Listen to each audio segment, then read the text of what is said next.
There it is. Hey everyone. What's up? It is Sunday? It's Sunday, I Yes, think. it is Sunday. It's been a busy few weeks, for me anyway. How about you? Yeah, pretty busy. Working on a bunch of stuff. I got my day job, got my family, and then whatever time I have left, typically, 9 p.m. to midnight, I kind of do my movie thing. Yeah. Yeah. Or It's I kind of play crazy. Arc I Arc think about Raiders. how you cram in the various. Dude, I should have gotten myself a coffee. Now I'm like jealous. I'm looking at it, I'm like, Such glory. I mean, I could pause this and just go get water or something, but no. The way that we do things is crazy. Like, okay, we have this time and this window, and okay, this is how we're gonna be productive, right? And squeak in a half an hour editing here and half an hour to an hour of music ideation there. It's just, I think it's the only way. It's the only way as middle-aged human beings with family obligations and stuff that we're actually gonna ever produce any kind of art, you know? Yeah, I think so. It's like trying to build something into the future and doing it in a very like meticulous long-term way. And not everyone can do that. Sustainable, right? Like a sustainable way. I mean, would it be cool to take 6 to 8 weeks and film a narrative on a set and a location and everything? Sure. But Yeah. it's incredibly disruptive, and it's not how I built into this whole thing. And quite frankly, I like the flexibility of how we are able to do things. So I think it's pretty awesome. Well, for those listening out there don't know, so Tim and I, the last horror feature film that we did, the director's cut's called Exorcism of Fleet Marriage, but that set was the last narrative feature film I made, and that was like I think it was 11 days. I think it was 10 days in a row. Did you do pickups one day? We Right? did You went back. pickups. Yeah, like a month later when we recovered, we did pickups with like Lee and John Gorman and Dick Bolin. We got like a sexy shot of the car that was like the sheriff's car. And we got like a lot of the insert horror effects because there's a monster in the movie and it gets tortured.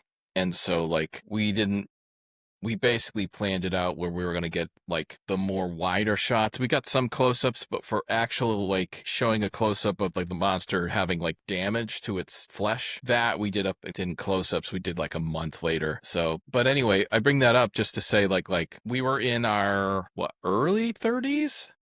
Yeah, we're talking now 2012, I think it was, Yeah, that we did that shoot. 2011 maybe we shot it. 2012 it came out. Yeah. God, that was like almost 15 years ago. Yeah. So essentially, you're talking, you got a little more, I think endurance can do those 10, 12-hour shoots. I don't know if we ever went really 12 hours. I'm not sure if we ever did, but they were definitely long, long days, Yeah. Well, you knew the days were long or the days were arduous when the morale on set dropped. I tried my best to mitigate that with, sounds like everybody's hungry. Let's fire up the grills and make some food, It's just one of those things. You were a really positive force. John Gorman was another one. I tried to stay pretty upbeat. Debbie Rochon, who starred in the film, was really, really positive too. And she tried to make sure everyone was like, she had, I remember on the, I had a speech in the beginning. I was like, it's going to be really hot. Let's try to be positive. And she was like, well, she goes, you have to lead the example. And I was like, yeah, fair enough. Yeah. So it was like, yeah, it's true. Like, so, yeah. So anyway, looking back, really good memories, even though like emotionally, I still have access to how hard it was. It's a weird thing, the way memory works, but I still think, God, I don't know if I could do another narrative feature that way. Yeah. Well, we were super lucky in that my mother-in-law and her property was where we did everything. And there was a significant excess of space where people could stay that wouldn't interrupt with the actual scenes and the places that we were shooting. So there was like a various buildings. Like there was places where people were staying, and we were able to do all the makeup prep and everything there. There was a whole lake there, so at the end of the day, people could jump in there and just cool off because it was June. So, Yeah, I think that's when we shot it, June or July or I think so. yeah. Yeah. So even in Connecticut, that was It might have been pretty hot. August, but whatever, Yeah. Well, that's the worst time in Connecticut. Oh, but I mean, it was we really couldn't ask for more for location. I mean, the place had everything. Had a sort of big lodge area where we could do the, primary shooting for indoors and and even in the there were room. I mean, it was structures with rooms and full-fledged amenities, and so I was actually able to bring my iMac there. That was the first set where I could bring my iMac, and I got when my grandma essentially I got an inheritance, and I bought an iMac with it, and so I was actually able to start capturing the footage. We're still using the Canon H1, Mm-hmm. which required us to capture footage, but I could capture it to back up the day, which was a really good feeling that there was redundancy. And then I did things like experimented with, like, we shot a lot of stuff day for night. Like, Right. we couldn't bring that many lights into the woods, if any. And so we were like, we shot all day for night. And so we shot all that stuff. And then that night, I was able to bring the image into post and do a day for night. Back then, everything was manual. I wasn't using LUTs. I was so manually color grading, and I was like, okay, this is going to work. So it was like we had the progression of tools to that point had, it was significantly more advanced by the time we got to that shoot as compared to like mid Like, 90s. yeah, even like London Betty or any of the precursors. I mean, Yeah, those were like tape to a digital conversion, right? yeah, yeah, Or yeah. they were digital tape, but you still had to convert analog to digital Yep. in the capturing process, Yeah, right? yeah. Was it the same with Mark of the Beast / Exorcism?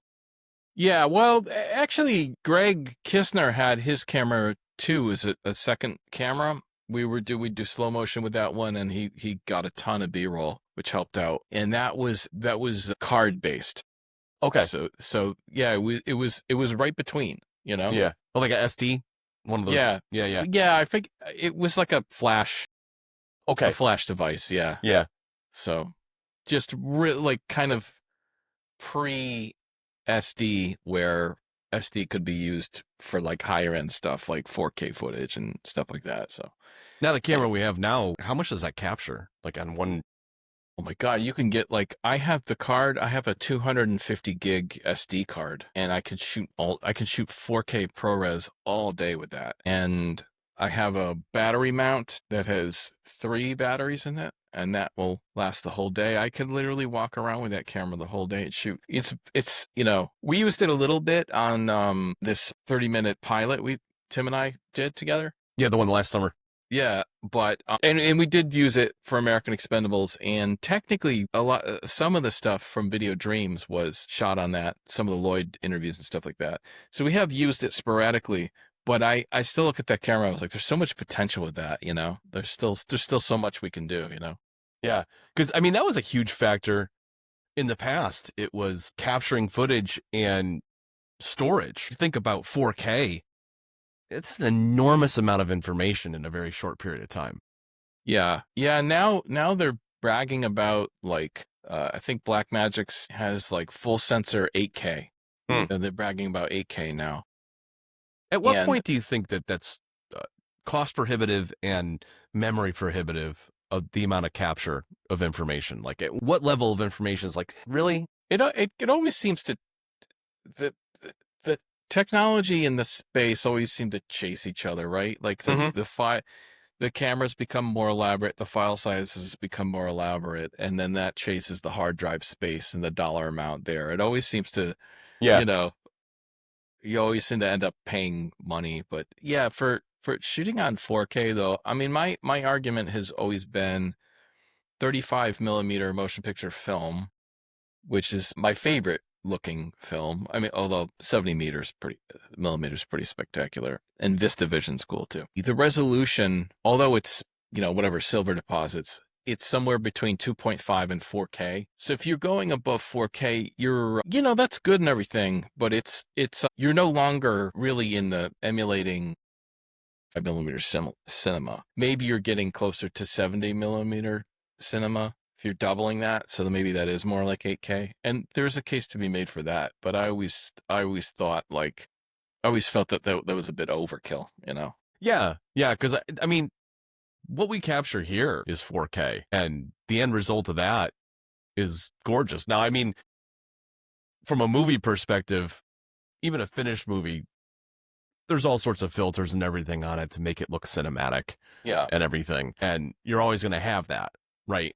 No matter what level of capture you have and the actual information that you grab. But the big thing to take away from the better level, standard definition versus 4K is that with more information, you can do more things, right? Yeah, you can zoom into shots and with 8K, my God, you could turn a wide into a close up. It's crazy cropping into the image. But I mean, lenses are super important. So like we both have decent webcams now.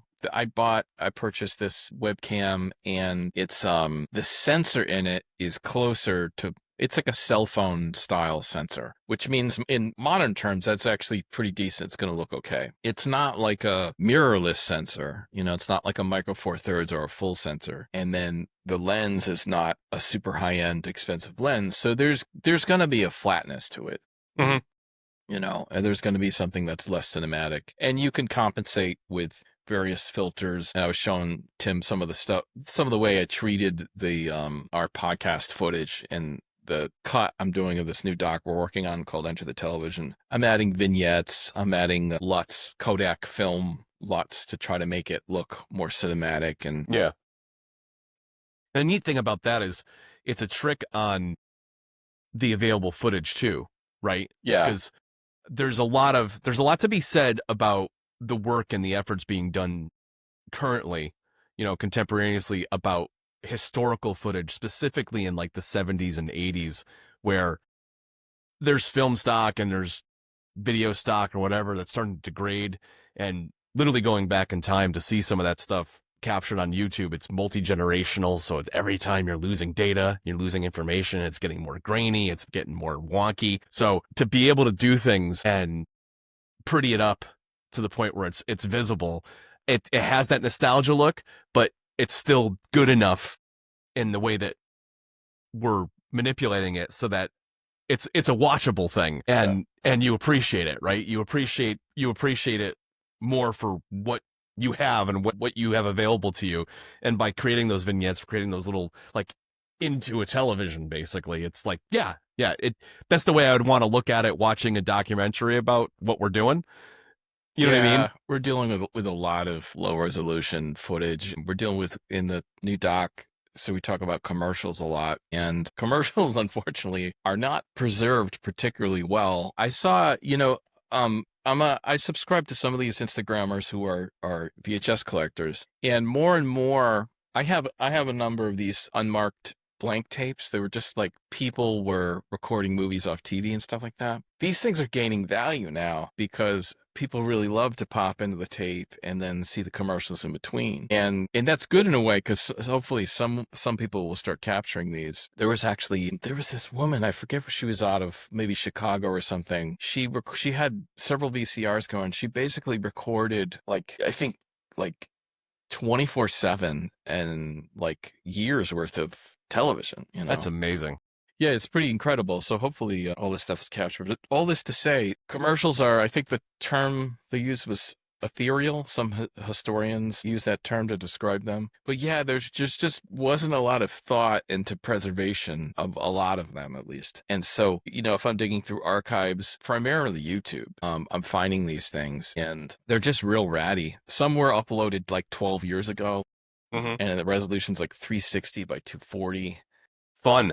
With YouTube compression, and you're like, dude, so I'm using a 4K timeline, so I'm trying to figure out how, if you drop that into a timeline, it's a little postage stamp. It's like this big, and so you have to blow it up, but you can't blow it up too large. Yeah. And so Otherwise, you're literally seeing dots. You're literally seeing pixelization. right? Yeah. So there's all sorts of tricks with television stuff. It's more fun because you can create TV set, like a TV with a green screen in there, and then key it out, and so the frame could be filled with that.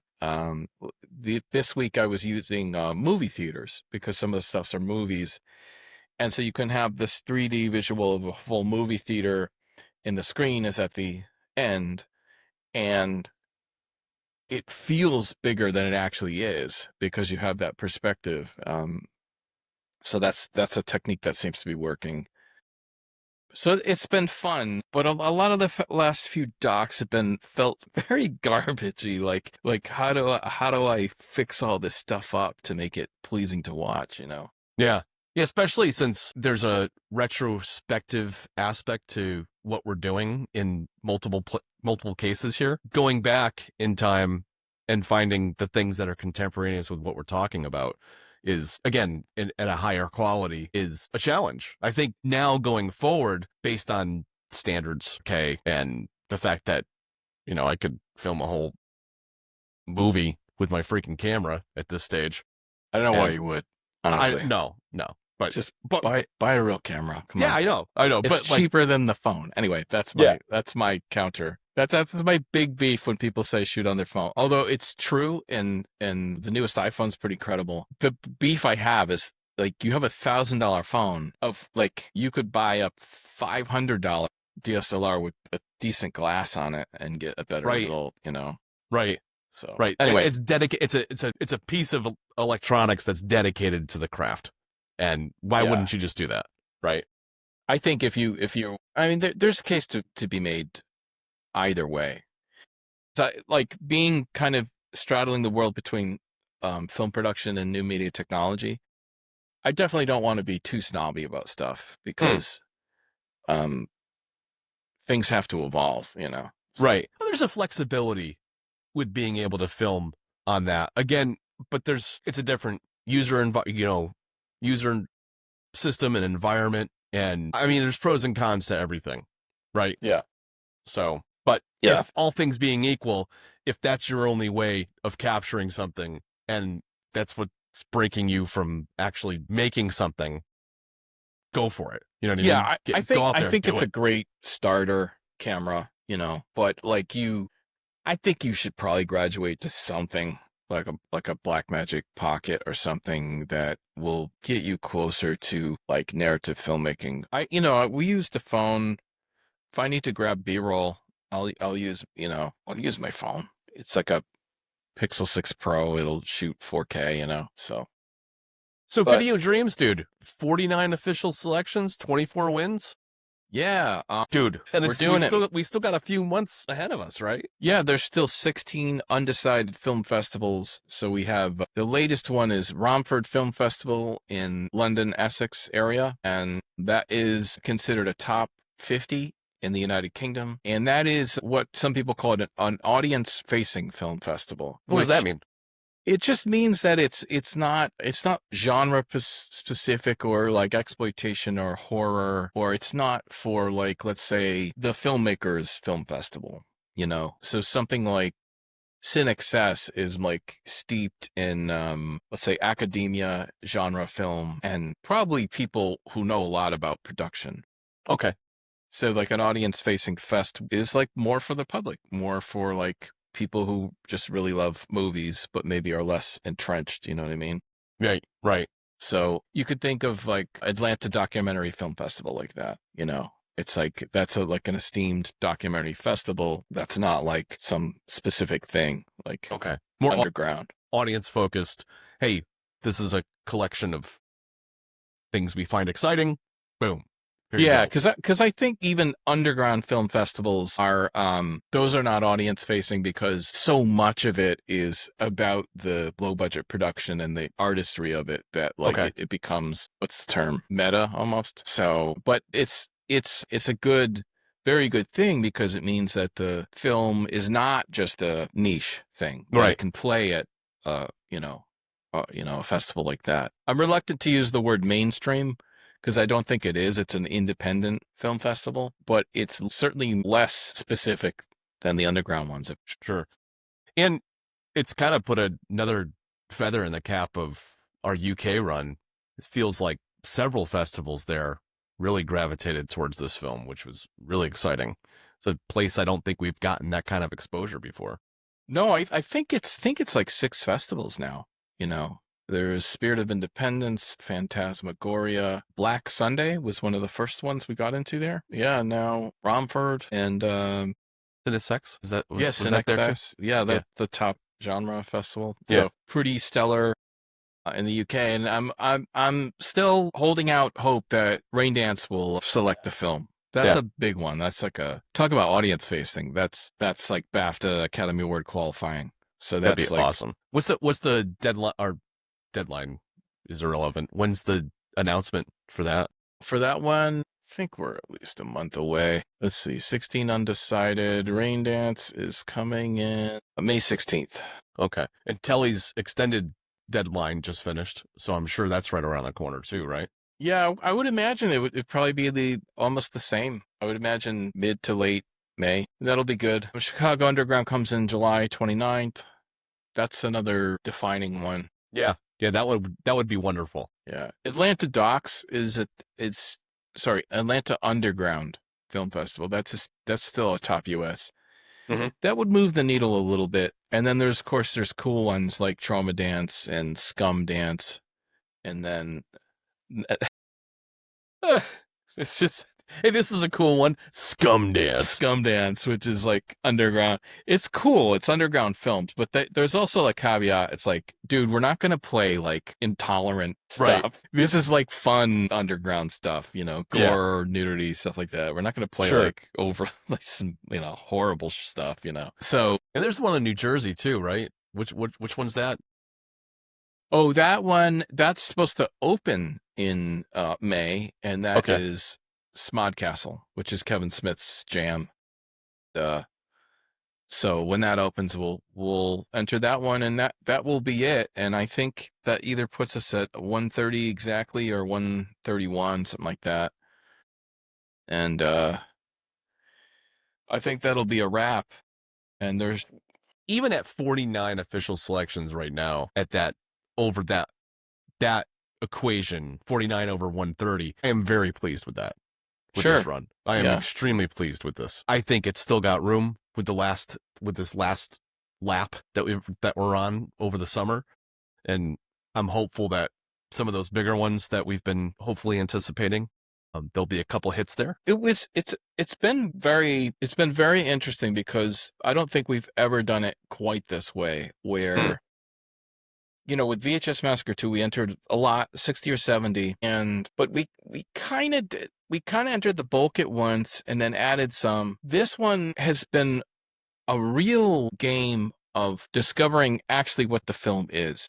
So, you know, we make the film, we put it out. I think in my head, 2 thoughts. There are 2 wolves in me. One of them is like, this movie is crap. This movie should be at Sundance. 2 opposing views, you know, when the truth is definitely somewhere in the middle. And as you know, the decisions are coming in, we're not getting into a lot of these corporate or studio film festivals. We're not getting into Sundance, Slamdance. We are getting into some of the top genre and horror, top genre and underground. And once that started to happen, and I started to track what was hitting, we then would double down, like, okay, underground, underground's a thing.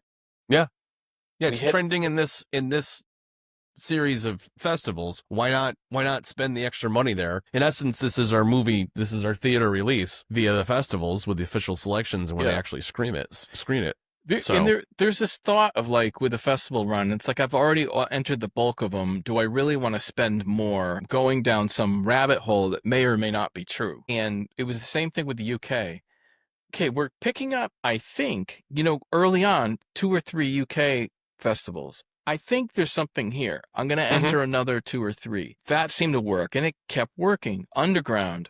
Okay, we're doing something. You know, San Francisco Independent, and, you know, we're getting to some of these mid, you know, festivals. Let's push it hard with Underground. Torino Underground was one of the big first, you know, I think it's the top Italian. We hit that, and I was like, okay, interesting, Italian Underground. Okay. And then, so I'm going to double down on that. And then that kept happening, underground, underground, underground. And so like the wonderful thing about the film festival is you really can go, you can go on the film festival circuit probably for 2 years if you really wanted, you Yeah. know? Yeah.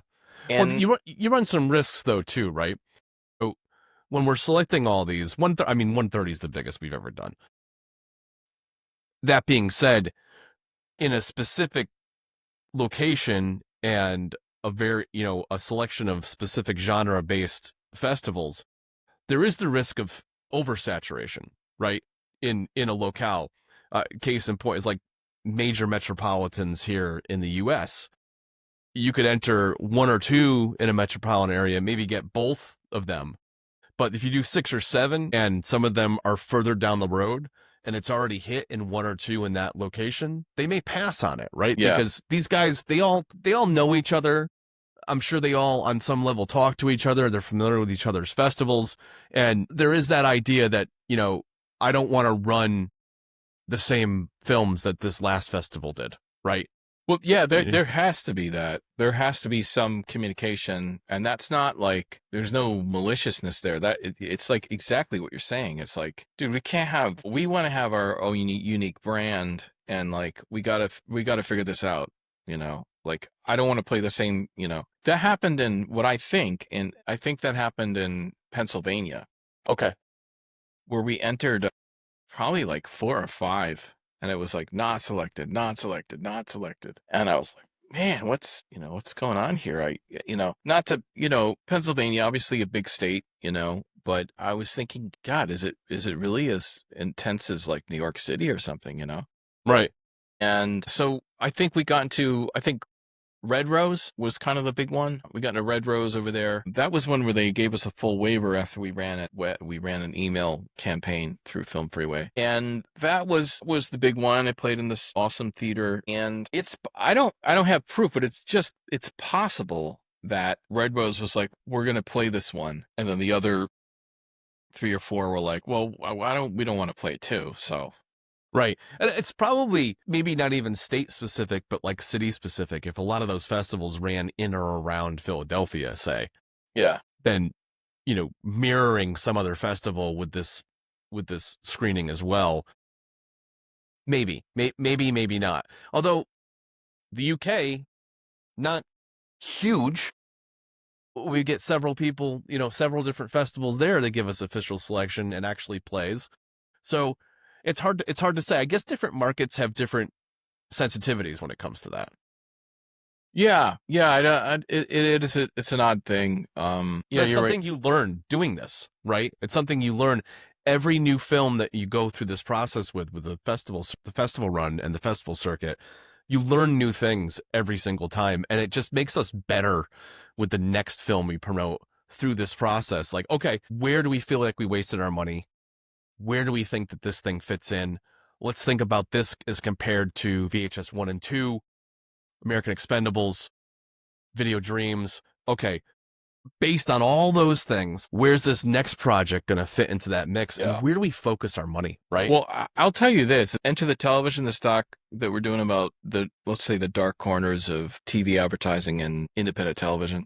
There's so much of it Chicago based. And I think because it's an advertising hub and all that, but, or it's just whatever. It's just a major city, but I will say this. I think this is a lesson I think that I've learned, and I've had trouble holding to it. But any festival that requires that you haven't had a premiere somewhere else, requires that you haven't played in the same city, like that's in print. We've never gotten into one of those. And we've like, Dokken is a good example. No sour grapes here, but when the film festival deeply prioritizes premiere status, even if they're a top genre festival or a top underground festival in the world, we've never gotten into those. And actually, it's kind of contrary in what I'm saying is I don't think there are any underground festivals that say we require to be the top premiere status. Right. So I think moving forward with Enter the Television, I hope that I can kind of stick to this and just say, if there's a festival that is super snobby about it wanting to be the premiere, I think it's a waste of our time, because, and also the arrogance of that is just astounding. you know? Because what does it matter? What does it Yeah. really matter? You know, these are independent films in many cases that are just trying to get an audience and trying to get, you know, Yeah. a way to a path of an audience and recognition and ultimate distribution and showing the viability of the film through the course of this journey, this festival run journey. And it's really just about that. And it's unrealistic. It's the same unrealisticness of me hosting my music exclusively on one downloading platform versus anywhere where somebody can get royalty free music. It makes zero sense Yeah. to get involved with like I think Artlist does that, where, you know, if you're going to host with them, you have to have an exclusivity. You can only host. I'm like, forget it. Any platform that's like that, forget it. Like It's just it's awful. counterintuitive. You know? It's awful. It's like, you know, so what I screen in Austin, Texas at the Austin Indie Fest, so I can't have a premiere in New York because I played in Texas. Like it's really pompous. And it's 2,000 miles away. Like, yeah, what, like that kind of stuff is. And so I don't mind if they say, like, sometimes you'll see some jargon that will say, hey, look, we, you know, if possible, we like premiere statuses, but that's not gonna, you know, but still enter. Like, don't not enter. right. You know, that I'll tolerate that. But like when, you know, something like Sundance is like, we want to be the premiere, Con wants to be the premiere. It's like, okay, guys, like, and the problem is, like, if you're some big studio film, maybe you buy a bunch of advertising for the festival and you kind of buy your way in your screening there. But for an independent filmmaker, a low budget filmmaker, they're holding your film hostage for like 6 months until the thing comes through. Right. And then they don't take it anyway. So I think, you know, for any independent filmmakers out there, I just think you need to see those festivals for what they are. They're just, if like Scooby-Doo, if you pull off the mask, it's just the studio system. It's wearing a film festival skin suit and you pull the mask off and it's just the studio system. Yeah, that sounds dirty. So I think you put the lotion in the basket. Anyway, I think you're much better looking for, you can still enter the top underground film festivals and genre festivals in the world. But like, I think a lot of the mainstream ones are just, it's not real. Yeah. You know? Yeah. And I don't want to sound defeatist or in any way, shape, or form like time is limited or anything with this statement, but it fucking kind of is. So I'm like 51 now. The idea of waiting 6-9 months to start a festival run because one of the festivals has a hair across their butt about being the first place and first right of refusal, I'm kind of like, fuck off. Like, we're gonna, like, when we're ready to go on the festival run, whatever one comes first is the one that's coming up next. And yeah, because, and we'll promote it.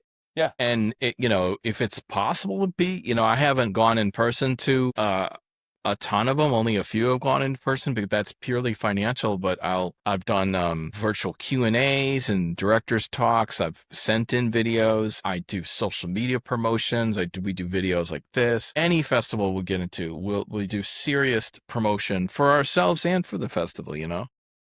So I think it's all about, I think the underground film festival circuit and genre film festival circuit is where the independent film movement survives. I think that's the community there. And I think, you know, the sooner people own that and realize that, hey, maybe we are the cool kids, and maybe this giant conglomerate that has its tentacles in all the top studio film festivals are just not, it's actually not where the cool kids are anymore, you know? yeah, yeah, yeah. I just like the idea that there's these festivals that are oftentimes bootstrapped. It's a lot of volunteerism. It's a lot of people that have been in industry for decades and making various levels of films and budgets. And they're just looking to promote and enjoy and celebrate independent filmmaking and just films in general. They're good films, whether your budget was micro to no budget to, you know, $500,000, $1 million or more, whatever. Everybody gets a seat at the table if the piece that they come to the table with is worthy of being seen.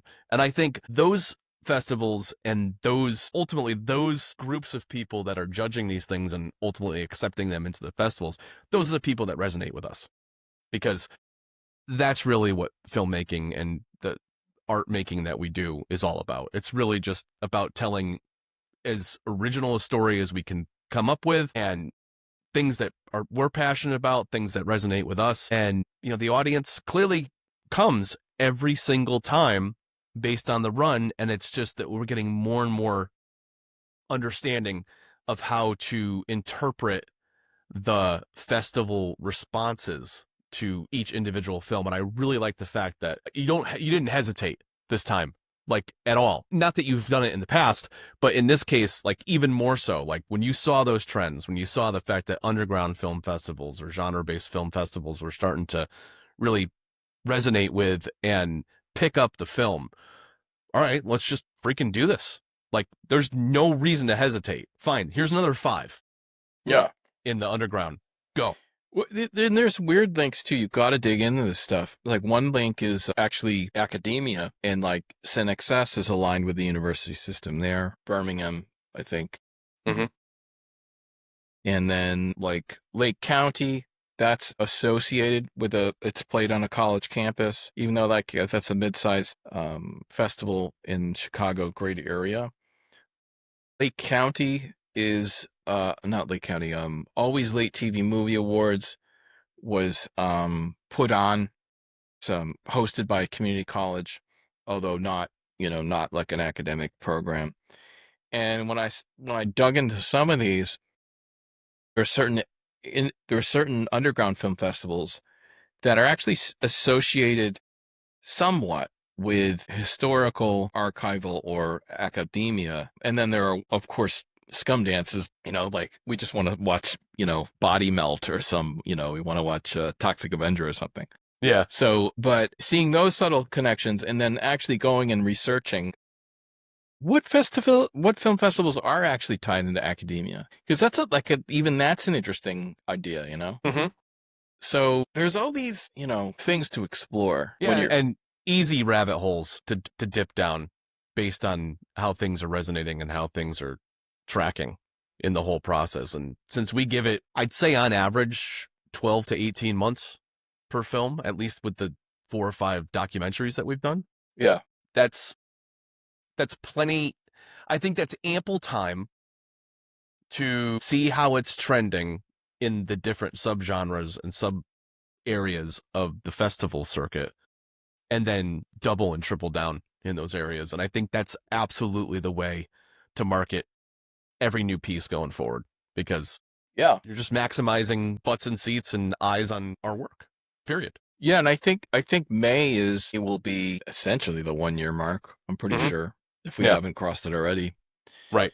And yeah, and then like streaming in 2027, maybe February, and we can take it from there. But yeah, so it's been a very fun experiment, Yeah. I dig it, because we could do it like this. We could do it from home. We could do it like a lot of the work is just us communicating and making this stuff happen. It's just life's complicated. You know what I mean? You work with what you have, Yeah. It's like, with the pilot that we did, it actually was a considerable amount of shooting. You flew up, we did 2 days worth of shooting, one in Astoria, one in Central Park, actually. And then I had, I think, maybe 3 shoots besides that. One with Gary at his house, and then one on Roosevelt Island, and like one other. And you had one down in Florida in addition. Yeah, just outside of Orlando. So you had 3 Diane shoots. stuff. Yeah, so you had 3 shoots right there. I had another 3 or 4. So it was like, but Doc is still great, because that's the deal, man. You get prepped. Let's go shoot one day, Yeah. That's the beauty, because then you don't have to worry about continuity issues and did this person change their hair? Are you going to run into a Samurai Cop issue, or go back and do reshoots and you got this really hammy wig with the hat over it? Like, hey, his hair changed. It's like, well, I mean, that's what's near and dear and endearing to that about that film. But in most cases, it would just look shoddy and unwatchable. Yeah. Well, anyway, I think that's all I got. What's new on the music front?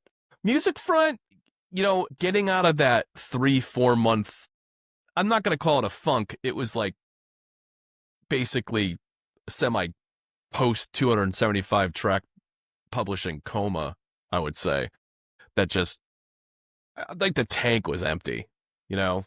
It's just I've recently gone back and listened to a bunch of those albums and individual tracks, and I'm like, oh yeah, I forgot about this track. Literally don't remember some of the tracks that I published last year because of the volume. So it's not surprising to me that I haven't seen more usage of some of those because, quite frankly, it was such a rapid fire that third and fourth quarter last year to get to that 1,000 track milestone that I was just really a couple months there. I was releasing like 6 or 7 compilations, and I'm just like, how is this even? How am I producing at this level? This is crazy. And this year, I've resolved myself to listen. If I release 100 tracks this year, which still would be amazing, but if it's only 100 tracks this year, that I think it's much more manageable going forward as far as promoting those individuals, spending like a 3-week period with socials and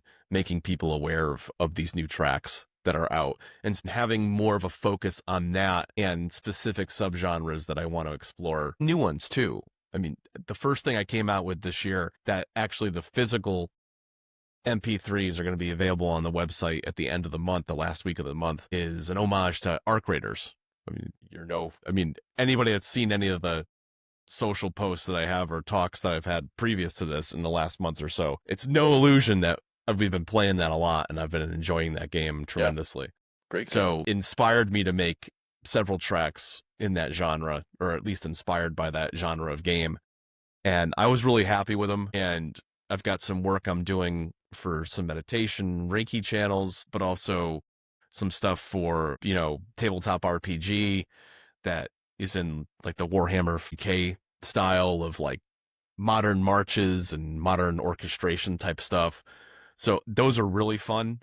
Those I've been interestingly excited about because it's not really, I've done D&D and orchestrations and stuff and moody things or whatever, and did a whole action orchestration thing last year that I was really proud of. This one hits a little different. This one is very, it's very militant. You can hear like the march of war in them, and it's a little bit more specific and like isolated into that area. So I'm excited to see what comes of those. I've got 3 ideas so far that are mostly developed at this point, but the next couple Monday Fridays are going to be focused primarily on getting that up to maybe like 8 tracks. That's my standard, really. I try to shoot for 8 tracks for every compilation just because I feel like that's a palpable level without making too many things and then having some things that I perceive myself as being, it's not my greatest work. I like to have a batch of things that are I'm proud to release, right? Not stuff that I'm like, well, I got to get to 8, so these 2 are kind of, sometimes with that, I'll stop at 6 and I'll be like, even if this is like a 5 or 6 song EP, like that's enough. Like I've said what I want to say.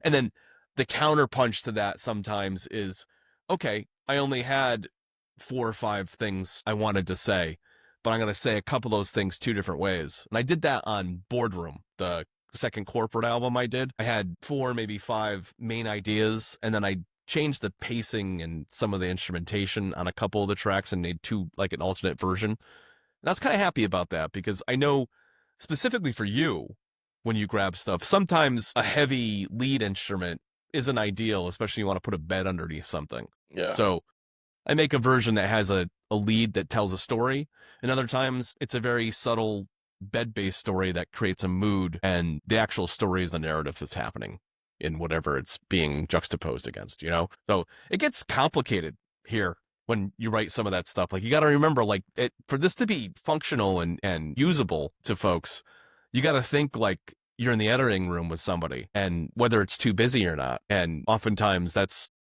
why things have to marinate sometimes for me, and I have to like go on walks or exercise or take a bike ride somewhere and just throw my earbuds in and be like, is this working? Is this too much? Is that distracting? I think you need both, right?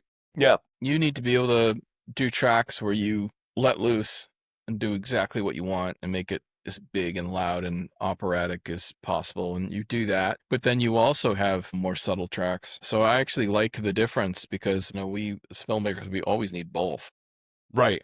Right. I've been playing around this year too with actually doing some vocal based stuff too. So That's cool. it's been a while since I've done stuff with that. But I'm also thinking that it's not part of the core. It might be like, that sounds weird, but it's like an alternate persona that creates this stuff, and it's in this different bucket. So, and I also think that maybe the songs themselves would have a place in two places, because again, a song that has the ability to integrate vocals into it could exist on its own as an instrumental piece. So maybe a version that's instrumental, and a version that, is what I lovingly call throated, Right. Yeah. which has basically, says what it means. It's got some actual human voice integrated into it. There's one or two tracks I have that have that. There's patches that I play that are mostly angelic type of things for like meditation and stuff like that, but and chanting and choirs and stuff. But like real human voice, like mine or samples or something, there's only one or two tracks in that 1,000+ catalog I have that has that. But I kind of feel like that's something different than royalty free stuff, because that's more utilitarian, right? It's more of a utility that's has a different flavor, more score based and background based. Yeah. So That sounds like a great plan, man. yeah, You have a instrumental version, you have a throated version. and then people use what they want.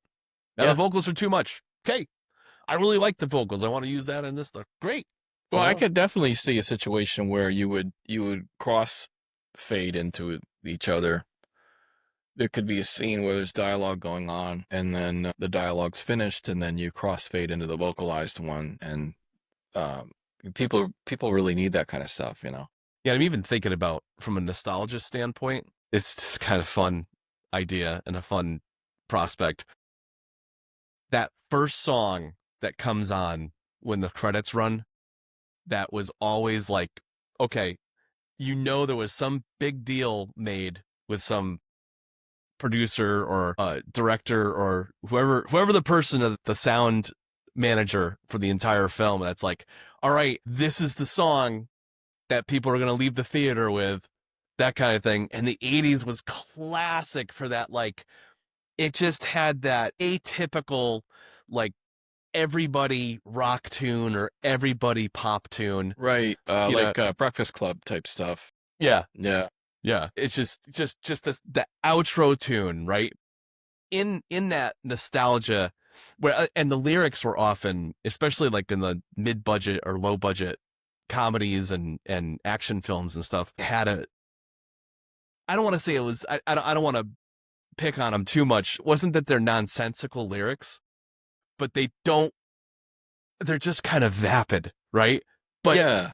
that's an appeal that exists for nostalgia purposes, because looking back and listening to those things, you realize that's exactly the feeling you got. It was just kind of this like, yeah, it was fine. It would be fun to make those. I mean, I'm not really selling it by saying it like no, this. I think I know. Yeah, but it's just like the ending song to Karate Kid, or like Yeah. Teen Wolf, or Yeah. like that sort of like pop emotional, the voice in there, or are we even talking about like Batman Kiss from a Rose, Seal, or that kind of stuff? Or I don't know if we're talking in that, like, I mean, that's even a little too refined. right? I'm talking about like these second or third tier bands that, like, that was their job. They wrote these pop Right. tunes. They wrote these rock tunes, and the song, you can't place its name, and you can't place the name of the band. Like, it eludes you, but you're like, yep. Every time I go and watch, Real Genius, as that freaking Right. song, and Yeah. I mean, that one's easy enough. That's Everybody Wants to Rule the World is from Tears for Fears. Yeah. But, That's Tears for Fears, right? but that's a bad example. But like a movie that had a budget like that would oftentimes have a no-name band, or you Yeah. know, no offense to the band, but like, you know, they were coming up, and that was a way for them to become discovered, because that you leave the theater listening to them. You know, it's just it's an interesting idea, interesting prospect. I keep having this recurring thought about my idea at the beginning of the year doing a physical release LP, you know, an actual vinyl, Hmm. and doing that at some point this year. It was originally going to be planned for the first quarter, but man, this year got crazy busy, not just from an administrator perspective, but like all around personal, doing the stuff with the movies with you and everything else. So I'm like, and also the extended period that I thought that I need personally for a break in writing. I was like, yeah, I need to regroup, and I need to recharge everything. So, but now I'm starting to get some really cool ideas. I've got on my list, I'm looking behind me because I've got my list on the wall, you know, opposite, perpendicular to here. But my standards, you know, like D&D, the lo-fi, all that stuff that I've done, I'm sure I'll revisit some of those this year. But I haven't done polka, and I've been talking about doing polka for a few years. Yeah, that'd be I fun. thought that would be fun. There's also on this list, prog rock. I was thinking about doing like a real honest to goodness prog rock, where, you know, like true prog rock, like Dream Theater and stuff. Like oftentimes there's some of those tunes, they just go on a journey, and some of those subsections of the song, they never come back to, right? It's like a classical piece, you know, like an old school classical piece may not, revisit themes and just kind of go on this path. And then it's like, you know, here's the story, I'm just telling you a story. So definitely interested in that. I found a website recently. Let me see if it's on my other tab here, because I do want to mention this, because I was fascinated by this. It's called everynoise.com, and it literally just has text on it, and there what looks like thousands of subgenres of music. And you click on it, you click on any one of the texts, and it literally starts playing a piece that's supposedly representative of that subgenre. But I think it's a brilliant way to discover something that I might not have been exposed to. Because honestly, where do we get new music ideas today? If you go to Spotify, or you go to Apple Music or Amazon, you're going to get mostly mainstream or whatever is being advertised to get put in your face, not these micro independent bands that, honestly, back in my 20s and late teens, I found that all from listening to WHUS, the Stores radio from Yukon, or some like the one from Central Connecticut. I mean, that's where friends and other fellow students would be like, yeah, I went to this freaking music festival and I found this band, and he just starts playing it on an overnight or something. And then that's how I learned about Korn before Korn was mainstream. Yep. Yeah. You In know? college. Yep.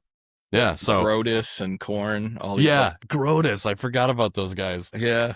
You know? There's some good ones in there. Yeah. Right. Moto Well, Grader. That was a big one. That's the lead singer of them ended up going on to being with Five Finger Death Punch or something. So, but like stuff like that, like you just don't stumble across that stuff as much anymore, because a lot of people don't listen to terrestrial radio. I mean, at least I don't. I know people. I've gotten into cars with people and they're listening to regular radio. I'm like, what's that? You know what I mean? I happen to hear it because Steph plays it in the morning to get a routine going. There's like a momentum for it. So she'll have Alexa play like, what is it, 101? I forget. It's It's a local station. Yeah, it's the is it Elvis Duran in the morning? It's one of the main stations, and God, I haven't listened. there's something comforting about it, actually, because like when you're getting up and you're doing a routine, it adds some momentum. And then also in the cafeteria at the college I work at, they always have the radio on. Yeah. So I actually get, and so I get a few times a day, I get some radio in my day, which is, I don't actively listen to it. I mean, there's virtually nothing I would listen to on there. Cafeteria plays mostly like 80s and 90s music, and Elvis Duran is like all over the place, just kind of pop, whatever they feel like. You know? Sure. Yeah, I mean, that's the other thing is, if it's a certain genre, like these, I could tolerate for sure. Modern pop, a lot of it, I don't really gravitate towards, and it doesn't resonate with me as much. It sounds like Honestly, it sounds like stuff from 20 years ago. Just the same that somebody would argue, like, it's like bullshit. It's like a different thing now. Blah, blah, blah. I'm like, well, it just doesn't do anything for me. Doesn't move me, and it's just not my thing. But my biggest discouragement with terrestrial radio has always been the commercials and just sitting through, over and over again, just commercial. I'm just like, I'm done with that. So I'd rather pay a service, the streaming service, or discover it on my own, discover online and find sites like the one I mentioned earlier and just explore new genres and do the digging on my own and create a playlist accordingly, So, but yeah, definitely got some exciting stuff coming down the pipeline. I think this month and next month's going to be a lot of ideation. And then, there'll be an album or two released between now and the end of May. And then it'll probably ramp up a bit for a while because I think multiple months of putting down ideas, I'm going to refine those over the summer and release as I go. But I temper expectations, probably closer to 100, maybe a little bit more, depending upon if I do variations of the tracks that I release for utility and functionality of the end user and stuff. But definitely not on pace to do 200 to 300 this year. Absolutely not. I don't think I have the energy or the capacity to do that. Not at this stage. I might get another surge at some point, depending on how I feel and how creative I feel or whatever. But I think a pace of like 1 to 150 a year is probably going to be more realistic and more tenable. You know what I mean? Yeah. So yeah. I think that's gonna be great, man. Yeah. Give you time to treat the album some run up and some and PR. really dive into a little more post production because I'm my biggest critic of myself. So some of the stuff I've done in the past, I felt like I could have made these two instruments a little less muddy against each other. So that's some other stuff I'm going to develop going forward too. It's just cleaner mixes, just more harder hitting, transitions and just taking people on better journeys. So less but better, Yeah. That's the idea. So more to come. Stay tuned. Stay tuned. That's basically it for me, dude. But yeah, that, and we just need some rain down here. So why don't you give me all those rain showers you're getting up there for this? Looks like we're gonna rain soon over here. Yeah. But anyway, yeah. Well, this has been fun. Thanks for having me. And yeah, dude. we'll see you next time. Right. Later.